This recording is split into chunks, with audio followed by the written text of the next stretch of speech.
প্ৰথম কোৱেশ্চনটো হৈছে ভাৰতৰ প্ৰথম মহিলা ৰাজ্যপাল কোন আছিল? উত্তৰ সৰোজিনী নাইডু। দ্বিতীয় নম্বৰ কোৱেশ্চনটো হৈছে ভাৰতৰ প্ৰথম মহিলা প্ৰধানমন্ত্ৰী কোন আছিল? উত্তৰ ইন্দিৰা গান্ধী। যদি চেনেলটো সাবস্ক্ৰাইব কৰি লোৱা নাই চেনেলটো সাবস্ক্ৰাইব কৰি লোৱা। 3 নম্বৰ কোৱেশ্চনটো হৈছে ভাৰতৰ জাতীয় কংগ্ৰেছ কিমান চনত গঠন কৰা হৈছিল? উত্তৰ 1885 চনত।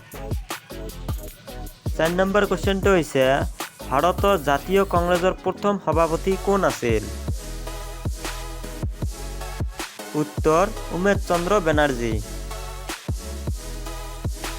5 নম্বৰ কোৱেশ্চনটো হৈছে ভাৰতৰ কোনখন ৰাজ্যত শিক্ষিতৰ হাৰ বেছি? উত্তৰ কেৰালা।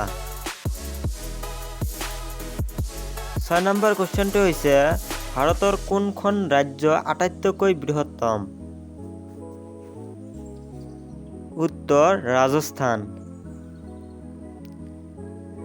7 নম্বৰ কোৱেশ্চনটো হৈছে ভাৰতৰ কোনখন ৰাজ্যত আটাইতকৈ জনসংখ্যা বেছি? উত্তৰ উত্তৰ প্ৰদেশত।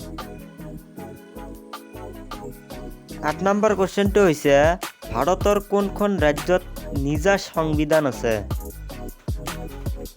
উত্তৰ জম্মু আৰু কাশ্মীৰ। 9 নম্বৰ কোৱেশ্চনটো হৈছে ভাৰতৰ ৰাষ্ট্ৰীয় খেল কি? উত্তৰ হকী। 10 নম্বৰ কোৱেশ্চনটো হৈছে ভাৰতত কেতিয়া ৰেল সেৱা আৰম্ভ হৈছিল? উত্তৰ 1853 চনত। 11 নম্বৰ কোৱেশ্চনটো হৈছে ভাৰতৰ প্ৰথম মহিলা মহাকাশচাৰী কোন আছিল? উত্তৰ কল্পনা চাওলা।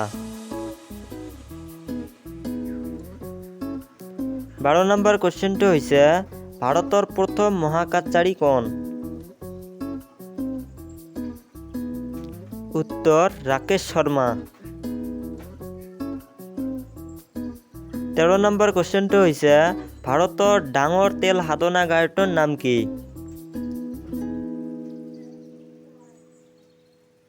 উত্তৰ ডিগবৈ।